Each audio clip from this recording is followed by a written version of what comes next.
Hayırlı kеш, sizin televizyon topşuların korusuz yanılıklar çağrılışı bilen studiyada min Rimma Avzalova jirligi bizde bolgan voqealar turunda qısqacha. Resmi kronika, avul jirliklerinde jiyinlar bara, jirlikler uzgan yıldağı şenliklerine yumğak yası hem hal etesi problemlarına ortağa salıp söyleşe. Jiyinlarda rayon başlığı Ramil Mullin, rayon prokuroru Deniz Ahmetjanov qatnaşa. İsensiv hem Urazmet avul jirliklerinde uzgan jiyinlardan Farida Gaynadinova reportajı. Соңғы 2 ел Исәнсев ауыл жерлегендә яшәүчеләр өчен иң күп төзү һәм төзекләндерү елы буларак истә калыр.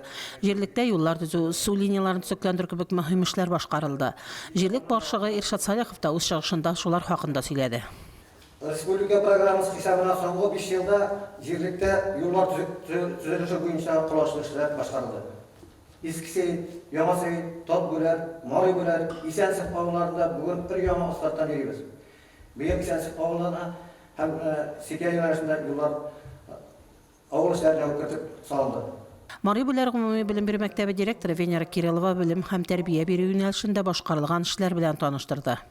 Марыйбүләр гомуми белем бирү мәктәбендә 27 гаиләдән 36 укучы белем ала.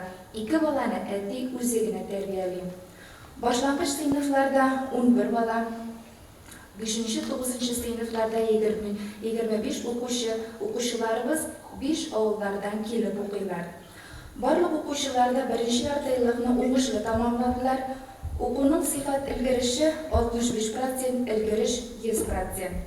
Җыенда шулай ук авыл җирлеге ветераннар советы рәисе Мөҗәһидә Мортазин, участок полиция инспекторының чыгышлары да тыңланды.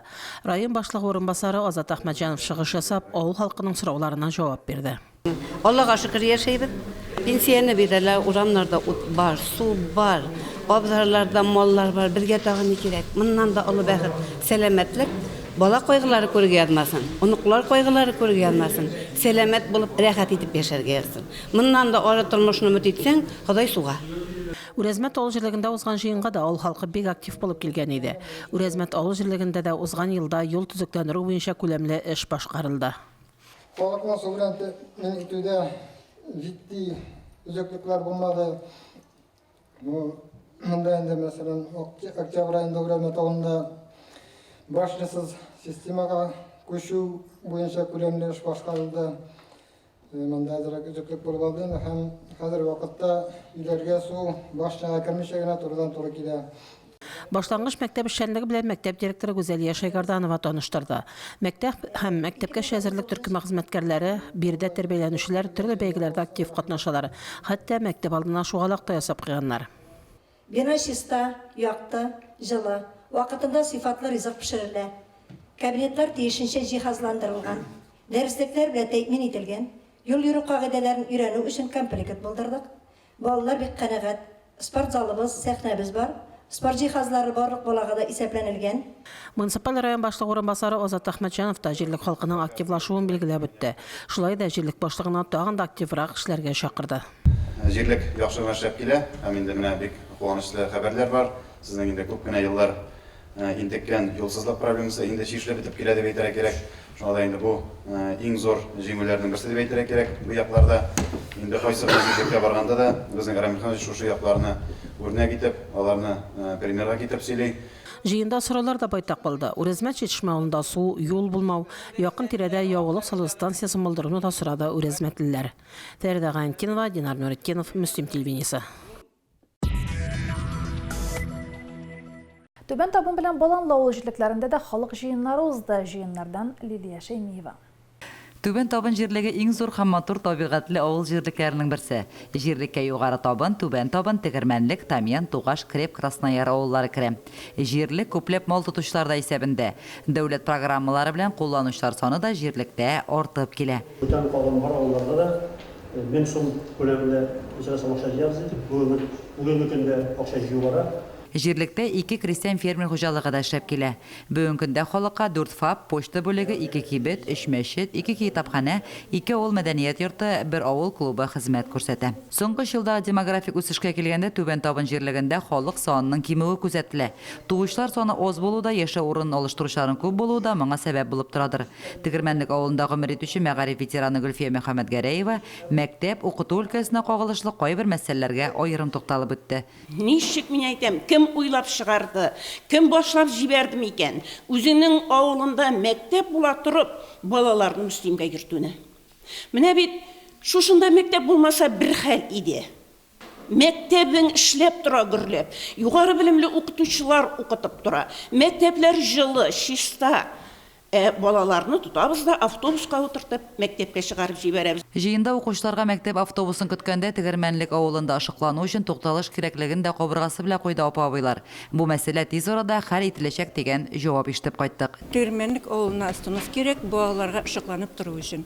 Шул хәл ителсә бик яхшы булыр иде. Шул ук көнне җыен Баланлы авыл җирлегендә дә узды. Җирлеккә кергән 3 авылда 664 кеше яши. Җирлектең басу кырларында Намус агрофермасы эшләп килә. Сезонлы эштә биредә 10 кеше хезмәт куя. 2020 елда инде без халык белән киңәшеп, үзара салым акчалары белән Шуганканың яшьләр урамына юл салырга ниятлибез. Шиятүбәдә су белән тәэмин ителеше әле бик яхшы түгел, су юлларын алыштырасы бар. Баланы төбе гомуми белем бирү мәктәбендә 25 бала, Шуганка башлангыч мәктәбендә 7 укучы белем ала. Мәктәп бинасында почта, китапханә, медпункт, клуб урнашкан.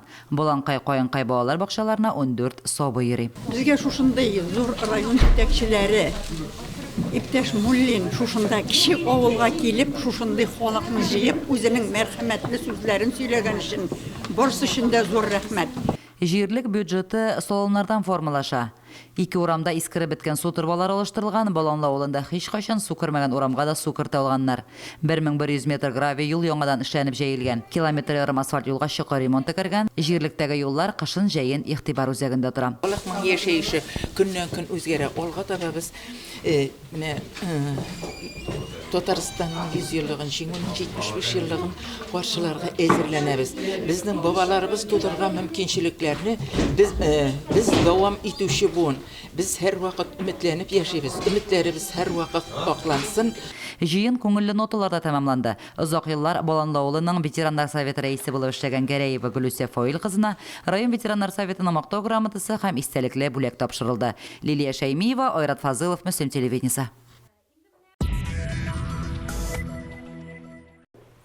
Туган як агрофирмасының төрлекчелек комплексында кышлату бара. Комплекста бозаулар, савым һәм буаз сыерлар тудыру бүлекләре азык әзерләү цехы урнашкан. Агрофирма яңа технологиялар нигезендә эшли башлаган. Туган як агрофирмасында яңалыклар белән Фәридә Гайнетдинова танышып кайтты. Туган якта 1036 баш мөгезле эретерилеге исәпләнә. Аларның 400 савым сыерлары. Комплекста 30 кеше хезмәт куя. Тармакта эшне нәтиҗәле оештыру максатында Киров өлкәсеннән белгечләр чакырылган. Светлана Грачева күп еллар терлекчелек тармагында эшләгән югары белемле белгеч. Бүген ул Туган як агрофирмасы директорының терлекчелек буенча урынбасары вазифасын башкара. Яңа туган бозауларны сәламәт үстерү һәм яхшы үсеш алу максатында Светлана Грачева тәкъдиме белән яңа торак төзелгән. Аны төзү чыгымнарын инвестор шалды итмәгә җәмгыяте күтәргән. Яңа торакта бозаулар салкын усул белән үстерелә. Әлеге усул белән тәрбияләнүче бозаулар кило 300, кило 500 граммга кадәр тәүлеклек үсеш бирә. Торакта салкынча булса да, бозауларның шыныккан һәм сәламәт булулары күренеп тора. Чисталык та үз югарылыгында. Түбәгә урнаштырылган 2 кондиционер җәйге шилләдә дә торакта салкынча һава булдырырга ярдәм итә икән. Туган якта сөтчелек тармагы цех системасында эшли. Светлана Грачева һәм ясалмарлыкландыру техника Надежда Наумова сыерларны бүлеп тәрбияләү усулын керткән. Бик күп үзгәрешләр булды бездә. 2 смена даяркалар, 2 смена сыер сава башладылар. Чисталык буенча, үсеш буенча, сөт буенча эшләр алга таба китте. Азык әзерләү цехында өр-яңа миксер смеситель урнаштырганнар. Цех җитәкчесе Леонид Крачев рационга нигезләнеп, кукуруз, арпа, көнбагыш түбе, рапс, бодай, борчак, солы һәм башкаларны кушып катнаш азык әзерли. Тармактагы уңай үзгәрешләргә үрчимләшендә эшнең яхшы оештырылуында тәэсир итә ди белгечләр. Безнең Светлана Леонидовнабыз безгә бик үрнәк. Biz аның белән бик горурланабыз. Чөнки ул безгә яңа алымнарын өйрәтә. Biz әле бүгенге көндә бик күп белмәгән, ничек дип әйтим, күрмәгән яңалыклар белән таныштыра ул безне. Без бик канәгать үзебезнең җитәкчебез белән. Шуннан да яхшы күрсәткечләргә зур үсешкә ирешү өчен һәр кайда заманча технологияларны кулланырга, заманына белән бергә атларга кирәк. Туганьяк агрофирмасында бу тәгълиматны яхшы аңлыйлар. Шуңа күрә дә бүген Туганьяк агрофирмасында терлекчелек юнәлешендә яңа күрсәткечләргә һәм үсешләргә ирешәләр. Фәридә Гантинова, Динар Нуртдинов, Мөслим телевидениесе. Габдулла Тукай исемендәге Мөслим урта мәктәбендә әхлак бусагадан башлана дип исемләнгән киңәшмә үтте. Анда мәктәп директорлары, аларның урынбасарлары, балалар бакчалары мөдирләре, мәгариф бүлеге методистлары катнашты. Эшлекле иртә әхлак дәресләре белән башланып китте. Эшлекле иртә әхлак дәресләре белән башланып китте. Дәресләргә мәктәплә даими хезмәттәшлек итүче өлкән буын вәкилләре чакырылган иде. Башлангыч сыйныфларда әңгәмәләр, әдәби әсәрләр укуга кызыксыну уятуга багышланса, урта классларда сүз кешенең эчке дөньясындагы тәртибе, югары сыйныфларда рухи кыйммәтләр турында барды. Районның имам-мөхтәсибе Расих Хәзрәт Каюмов балаларны, ата-аналарга мәрхәмәтле булырга чакырды. Бик матур дәрес планлаштырылган иде. Балалар актив катнаштылар. Һәм инде шуннан да балаларга кирәк булган төрле тәрбиянең юнәлешләре аңлатылды дәрестә. Һәм күп кенә укытучылар килгән, күп кенә монда җитәкчеләр килгән иде. Алар инде шуннан да һәрбер тәрбиягә үзләренең фикерләрен әйттеләр. Һәм киләчәктә балаларның ничек итеп тәрбияле буларга, ничек итеп күрешергә, саубуллашырга һәм инде укырга шушындай максатлар куелды. Гимназиядә әхлак дәресләре алып барам. Әлбәттә, бу дәресләрне алып барыш өчен минем үземнең шәхси хокукым булырга тиеш. Чөнки үзең әхлакый яктан гүзәл булмаган кеше бу тәмәке тарткан врачның тәмәкенең зарары турында сөйләгән кебек була бит. Фән укытучылары һәм башлангыч класс җитәкчеләре ачык дәресләр күрсәтте. Габдулла Тукай исемендәге мәктәпкә генә хас үзенчәлекле укыту процессында дәрес оештыру үзенчәлекләренә басым ясалды. Яңа методик алымнар, кызыклы эш төрләре күрсәтелде. Җәмгыятьтә гайре табигый хәлләр чәчәк аткан чорда яшь буынны тәрбияләү, аларны әдәп-әхлак кагыйдәләре нигезендә тәрбияләү, мәктәптә, өйдә, урамда һәм башка урыннарда үзләрен тоту һәм аңлы рәвештә белем алу өчен шул кадәр кирәкле тема бу. Без әхлак дәресләренә үзе үрнәк булган, үзеннән тәрбия бирә торган кешеләрне чакырабыз дәрескә. Һәм менә алар килеп инде ул кешенең чынында тормыш алар бөтен балаларга бу кешеләр таныш бөтенесе дә. Аларны беләләр һәм чынында менә бу кешенең мисалында алар да үзләренә үрнәк алыр дип киләчәк тормышларны кулланыр дигән максат белән эшлибез. Балаларга тәрбияне тәрбияле кеше бирергә тиеш. Кылган гамәлләре белән үрнәк райондашларыбыз шактый. Үсеп килүче буынны алар үрнәгендә, алар ярдәме белән тәрбияләү дөрес адым булачак. Лилия Шәймиева, Айрат Фазылов, Мөслим телевидениесе. Мизгел яшьләр үзәгендә студентлар белән очрашу үтте. Чараның максаты читтә укучы мөслим егет-кызларын районыбызның социаль-икътисади үсеше, ирешкән уңышлар гомумән районыбызның яшәеше белән таныштыру иде.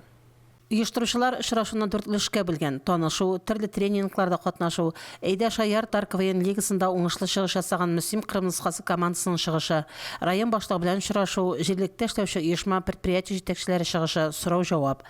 Танышу һәм очрашуга килгән яшьләрне активлаштыру максатында үткәрелгән тренингларда студентларның бик азыгына катнашты. Мөслим Кырмыскасы командасы үзләренең чыгышларыннан иң уңышлыларын тәкъдим итте. Лига барышында чыгыш ясаган мизгелләрен экраннан да күрергә мөмкин иде. Киләчәктә дә шушы Әйдә Шаяр КВН лигасы зур үсүен, Мөслимдә инде безнең чәчәк атуын телибез. Менә бу ел ала берсә җәй көне Сабантуйдан соң шушы Әйдә Шаяр КВН лигасының җәйге музыкаль фестивален Мөслимдә уздырасыбыз килә. Бик көчле итеп темаларга төшереп иттереп, зур иттереп. Чараның үшенчелешендә яшьләр район җитәкчелеге белән очрашты һәм аларның чыгышларын тыңлады. Татарстан Республикасы Халыклар Ассамблеясының Мөслимдәге вәкиллеге җитәкчесе, районның иҗтимагый совет рәисе Рушат Султанов яшьлекнең кадерен белергә чакырды. Бүген авыл җирләрендә киңәшмәләр бара. Туучылар саны 1, өйләнүчеләр саны 0, былтыр 0. Кем өчен авыл? Бу авыл беткән өчен кем җавап бирәчәк киләчәктә? Кем гаепле моны? Агромастер җитештерү компаниясе генераль директоры Илгиз Исламов компания эшчәнлеге белән таныштырды. Какой-то Казанда, Мәскәүдә әйтүче. Ул анда олы шәһәр. Менә монда Рушат Җойдач менә бу егетне белә. Менә бу кызны беләләр. Казанда кем сезне белә? Мәскәүдә вообще кешене белмиләр. Анда вообще кішіні миллионлап қана жүктілер, әлі мүсімде жүктілер, штуклап, әтесі есімі білен, әнесі есімі білен, әбесі, бабасы білен, нәсілі ойынша, мында шайған, тегі малай еді, шайты, біз мында кішілер, олы кішілер. Район башлыгы Рамил Муллин фикер тәкъдимнәре белән уртаклашканнан соң студентларның сорауларына җавап бирде. Әгәр дә кеше туган җирендә укып, шушында тәрбияләнеп укып, киләчәктә инде кайдыр килем алып, нидер профессия алып, читтән монда или ширкәттәме, шушы үз туганына, үз ватанына кайтып эшли икән, аңа бүген геройсың бирә. Бүген үк карар кирәк, кемнәр кирәк була, нинди кешеләр кирәк була, нишлим, кайда үземне табам. Әгәр менә шул турыда уйласаң, әлбәттә җирлекнең киләчәге бар. Мөслимә килгәндә инде Мөслим ул бик үзенчәлекле җирлек, үзенең тарихы белән, үзенең тормышы белән, үзенең үзенчәлекләре белән. 3 сәгать дәвам иткән очрашу яшьләрдән берникадәр ялыктырса да, әлеге очрашу бик файдалы булды дигән фикерне җиткерде алар. Нәрсәне билгеләп үтәсе килә, менә туган якларына кайтырга чакыралар бар кешене дә. Һәм әлбәттә туган якка кайткач ул монда гына туры дигән сүз түгел, башка җирләргә дә бару дигән сүз. Һәм шуның белән бик килештем, һәм бик яхшы юл яшьләрне үзебезгә җәлеп итәр өчен. Һәм әлбәттә инде барлык килгән кешеләргә дә рәхмәт итәбез. Шара барышында яшьләр безгә кофе проект тәкъдим ителде. Барлык катнашучыларга Игелек уят иреклеләр отряды волонтерлары Мөслим районы һәм Татарстан Республикасы Яшьләр министрлыгы символикасы төшерелгән магнитлар таратты. Фәрдә Гантинова, Динар Нуртдинов, Мөслим телевидениесе. Район ветераннар советы каршында эшләүче Картай Магазалы ветераннар клубы актив эшчәнлек белән алып бара. Язучылар, сәнгать әһелләре һәм күренекле шәхесләр белән очрашулар, төрле темаларга диспутларда, өлкәннәр дә, укучылар да катнаша. Шушы көннәрдә китапханәдә язучы Рәмзилә Габделхакова белән очрашуга әдәбият сөючеләр күп килгән иде. Теманы Альфинур Нагманова дәвам итә. Татарстан язучылар берлеге әгъзасы язучы Рәмзия Габделхакова иҗатка бик яшьли килә. Беренче шигырьләре, проза әсәрләре район газеталарында басыла. Леногорскида әдәби иҗат берләшмәсенә йөреп каләмен чарлый. Соңрак әлеге берләшмәне үзе җитәкли. Районның Заман сулышы газетасында эшләгән елларында журналист һәм язучы хезмәтен бергә алып бара. Минем бит ул яшьлек хыялым иде журналист булу. Мин кичкенәдән үк инде район газетасына мәкаләләр яза идем. Минем өчен ул күңел шатлыгы менә. Яраткан эш бит ул авыр булмай. Яратып эшләсәң эшне, аның бер авырлыгы да юк. Язучы бүген аеруча актив иҗат итә. Аның шигырьләре, проза һәм драма әсәрләре тупланган китаплары әдәбият сөючеләр арасында популярлык казанды. Әсәрләре республикада чыгучы газета, журналларда да дөнья күрә. Аның сүзләренә язылган җырлар халык арасында танылу алды. Миңа тагын илһам бирә, аерым дип әйтергә кирәк, музыка. Шундай талгын, назлы, йомшак, матур музыка тыңласам, илһамланам мин. Анарсын тагын илһам чыганагы юл. Мин күп шигырьләремне юлда язам. Хикәяләргә дә менә шулай уйытқы салына, юлда әсәрләр туа. Очрашуда катнашучылар төрле жанрларда иркен язучы авторның иҗатына бәя бирде. Халык язучысы Фуат Садриев Рәмзия Габделхакованың иҗатына битараф булмавын билгеләп үтте. Аны чынбарлыкны ачык гәүдәләндерүче, романтик хисләргә, тирән кичерешләргә бай автор буларак бәяләде. Очрашуда катнашучылар язучыны күптән күрәселәре килүен әйтеп, аңа иҗади уңышлар теләделәр. Очрашу хыялыбыз күптән иде, һәм менә бүген шундый бәхеткә ирештек. Аның кичкенә генә хикәяләре дә уйландыра, яшәргә көч бирә. Киләчәктә дә аңа уңышлар телибез. Бигрәк тә ул ярата хатын-кызларның тормышын күрсәтергә, балаларның тормышы, гаилә темасына ул бик нык кагылып матур итеп яза белә. Шуның өчен без бүген менә Рәмзия Габделхакова белән очрашуга бик шат. Чарада Мөслим урта мәктәбенең 7нче класс укучылары да катнашты. Шунысын да әйтергә кирәк, китап укырга атлыгып тормаучы кайбер яшьләр Рәмзия Габделхакованың иҗаты белән социаль челтәрләрдә дә танышып бара. Альфинур Нагманова, Динар Нуртдинов, Мөслим телевидениесе. Быел оешма предприятиелар авыл җирлекләре командалары арасында узучы кышкы спартакиада 30-нчы тапкыр үтә. Узган шимбәдә спартакиаданы ачу тантанасы үтте, анда Мөнира Арсланова да катнашты. 1 февральда универсаль спорт залы 27 ұйышма предприятиедан 11 команданы қабыл етті. Спартакиаданы ашу тантанасында район башлығы Рамил Муллин командаларға оңышлар тіледі. Хостахананың бір түркім қызметкеріне ГТО нормаларын өтеу турында танықлық һәм көкірек белгісі тапшырды. Өзіміздің ұйышмалар арасында, өзіміздің коллегалар арасында недер бір корпоратив күш, бірдемлік бере тұрғандар. Бетергеш, шоңқыр әлбетті мұндай шараларда қалнашыра керек. Уйыннар район башқарма комитеті һәм газ участогы командалары арасында хатын-кызлар волейболы белән ачылды. Хатын-кызлар волейболында район советы һәм башқарма комитеты командасы 1-нче, Ішкі эшләр бүлеге 2-нче, комета командасы 3-нче урынны яулады. Ир-егетләр бадминтонда көч сынашты. Газ участогы һәм Миләшкәй бакчасы командасы 1-нчелекне алды. Август муслим җәмгыяте бадминтончылары 2-нче, мәктәпләр 3-нче урында. Ярышлар универсаль спорт залында үтте. Спортчыларның җанатарлары бәйгеләрне кызыксынып күзәтте. Спартакиаданы оештыручы масса күләм спорт һәм мәдәни чаралар дирекциясе хәбәр итүенчә, бу атнада Спартакиада уеннары җомга көнне баскетбол белән башлана. Шимбә көнне Татарстан чаңгы юлы акциясе планлаштырылган. Ял көнне универсаль спорт залында көрәш һәм шахмат шашка бәйгеләре булачак. Мөнира Арсланова, Динар Нуритдинов, Муслим телевидениесе. Бүгенге шулар алда сезне бүлеккә җыр тапшыру көтә. Бездән аерылмагыз.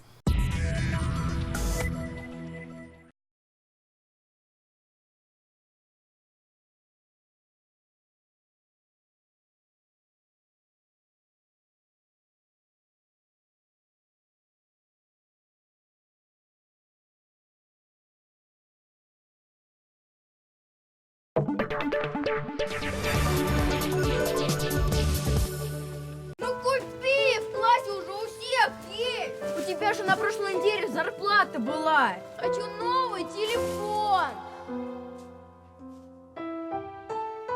Воспитывать сложно. Позвонить легко. 15 мартка кадәр Илһам Шакиров исемендәге Татар моңы халыкара телевизион конкурсы 17 яшьтән 35-ка кадәр катнашучылардан гаризалар кабул итә. Белешмәләр өчен Татар дәүләт филармониясенә мөрәҗәгать итегез. 5 причин стать самозанятым и выбрать мобильное приложение «Мой налог». Не нужно подавать налоговую декларацию. Низкие налоговые ставки 4 или 6%. Не нужно применять кассу. Приложение автоматически сформирует чеки для клиентов. Имеется налоговый вычет в размере 10 тысяч рублей, который списывается частями. Приложение формирует справку, которая подтвердит доходы. Пользуйся приложением «Мой налог». Это просто, удобно, комфортно.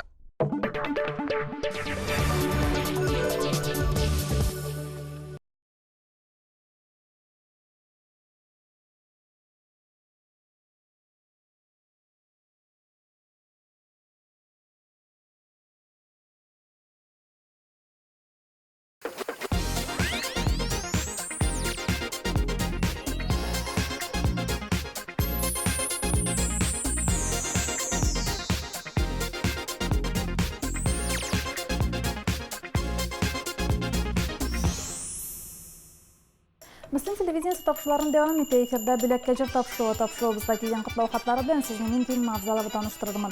Котлау хаты һәм җыр тыңларга экраннар янына Байык авылында яшәүче Мортазин Тимирҗан Мортаза авылында яшәбез. Әти булган өйнең нигезе нык диләр. Без әти-әниле ныклы нигезле йортта үстек. Әти-әниебез бик матур яшәде. Авылда үрнәк гаиләләрнең берсе булды. Табигатьтә кыш хакимлек иткәндә дөньяны акка төреп, бураннар уйнаткан февраль аенда әтиебезнең туган көне. Быел ул 80 яшын тутырды. Кыш аенда туса да күңелендә җәйләр җылысы әтиебезнең. Әтиебез игелеклелеге, кешелеклелеге белән үрнәк. Кырыс тоелса да сабыр, ипле, җыр телле, тапкыр сүзле әтиебез, әниебезнең ныклы терәге, без балаларына яклаучы, саклаучы булып яши. Әтиебез лаеклы ялда булса да тик ятмый. Бакча эшләре аның өстендә, йорт-ихатаны карый, маллар тота. Бәрәңгегә кадәр үзе күмә әтиебез. Әниебез белән бер-берсенә терәк таяныш булып 53 ел бергә гомер кичерә алар. 5 бала үстерделәр, 5ебезгә дә матур тәрбия бирделәр. Күптән инде үзебез әти-әни булсак та, әтиебез бүген дә безнең өчен олы таяныч. Киңәшкә дә, ярдәм сорап та әтиебезгә киләбез. Әтиебез, кадерлебез, газизебез безнең. Туган көнең юбилеең белән ихластан котлыйбыз. Сиңа ныклы сәламәтлек, гаилә иминлеге, күңел тынычлыгы телибез. Әниебез белән пар канатлар булып, тигез яшәргә, без балаларыбызның игелеген генә күреп, оныкларның кадер-хөрмәтен тоеп гомер итәргә язсын. Гомер юлың озын, сикәлтәсез, шатлык куанычларга бай булсын әти. Авылдашларыңның ихтирамын тоеп, сау-сәламәт булып, туар һәр көнгә шатланып яшәргә язсын кадерлебез.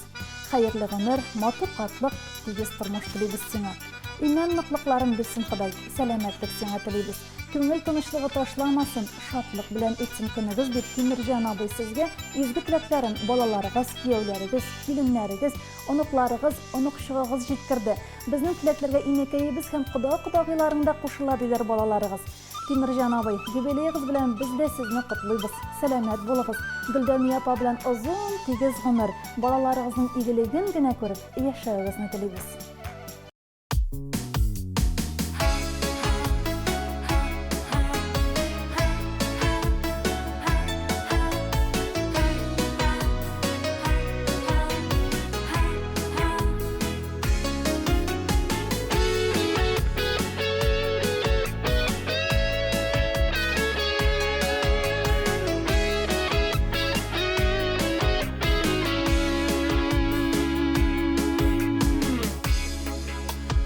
Туган күнең белән котлыйм әле. Бүген синең якты бәйрәмең. Шиңәрләр күк әгәр бүләк итсәм, ап-ак чәчәкләрнең бәйләмен. Теләкләрем җаның иркәле.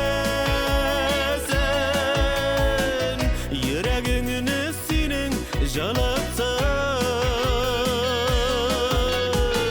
юлдаш итеп алдан җырларымны, кайгы сагышларны онытсын.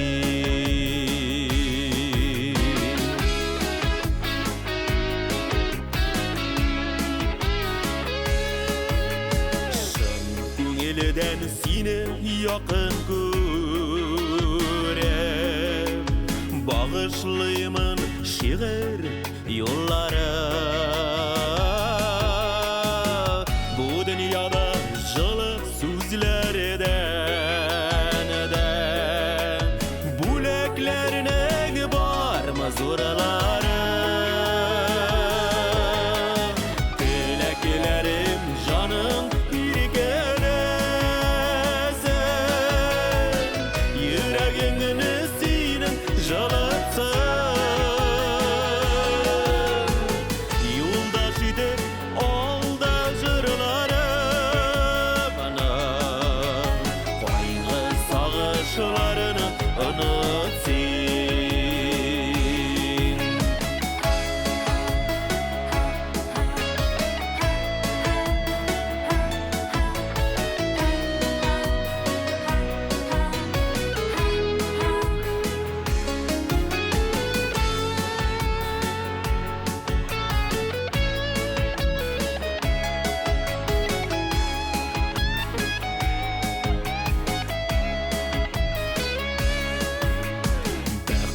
шатлык юлдаш булсын сиңа.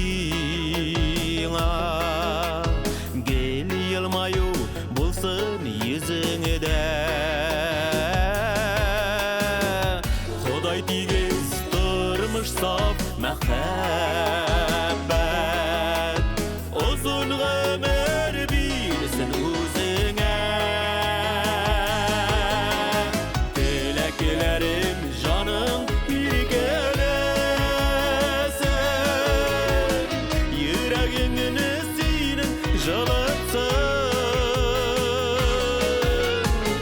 юлдаш итеп алда җырларымны, кайгы сагышларны онытсын. Юлдаш итеп алда җырларымны, кайгы сагышларны онытсын. Сагышларны